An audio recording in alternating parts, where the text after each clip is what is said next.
দর্শক কেমন আছেন? আশা করি ভালো আছেন বন্ধুরা। দর্শক, আপনি একটা জিনিস দেখেন, রাঙ্গুনিয়ায় একটা মুসলিম বোন হিন্দু ধর্ম গ্রহণ করছে।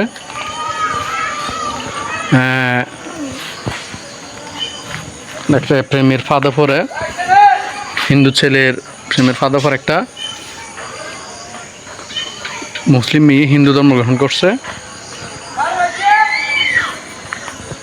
ঠিক আছে, এটা ওর স্বাধীনতা, ও হিন্দু ধর্ম গ্রহণ করছে, সেটা ওর ব্যাপার, বা এটা প্রশাসন দেখবে হয়তো ওর অন্যায় হলে।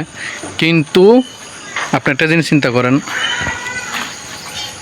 তৌহিদি জনতা ওরা গিয়েছে যে ও তদন্ত নেওয়ার জন্য। ভালো কথা, তদন্ত কিছু না পেয়ে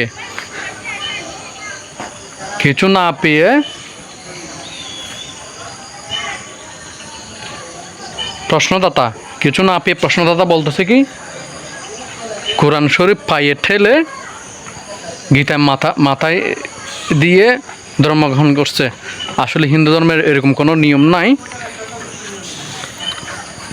অন্য ধর্মীয় গ্রন্থ পাইয়ে ফেলে বা ঠেলে দেওয়া, এগুলো হিন্দু ধর্মের কোনো নিয়ম না। কিন্তু এটা উস্কানি বক্তব্য দেওয়ায়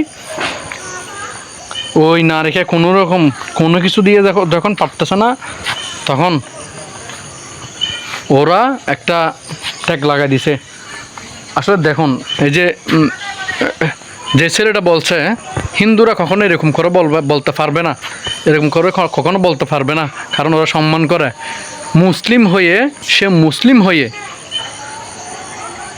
ছেলেটা মুসলিম হয়ে সে নিজে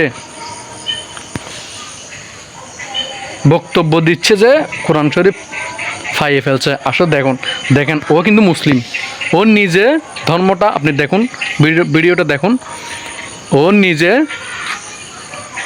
মুসলিম হয়ে কিভাবে একটা পবিত্র ধর্মীয় গ্রন্থ কোরআন শরীফকে নিয়ে সে নিজে এভাবে বলতে পারে।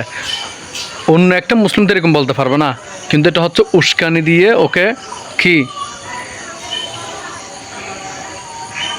মানে ওই যে আরেকটা দীপু দাসের মতো হত্যা করতে চাই। আপনারা দেখেন, ওই যে ওর ভিডিওটা দেখেন, ও প্রশ্নটা কীভাবে করছে। কিন্তু ওর প্রত্যেকটা ভিডিও আপনাকে আমার ইনবক্সে, প্রত্যেকটা ভিডিও, ওর পুরো ভিডিওটা আমার কমেন্ট বক্সে দিব। কিন্তু আপনারা এই জিনিসটা যাচাই করবেন, সকল ইসলামিক ধর্মের বাইরা যাচাই করবেন এই ভিডিওটা। আপনি দেখেন, একটা দীপু চন্দ্র দাসকে হত্যা করছে কিভাবে, ও কোরআন শরীফ অবমানন করছে, ওইরকম বলে সবাই ওর দিকে হামলা করছে। আসলে একটা যাচাই করে নাই।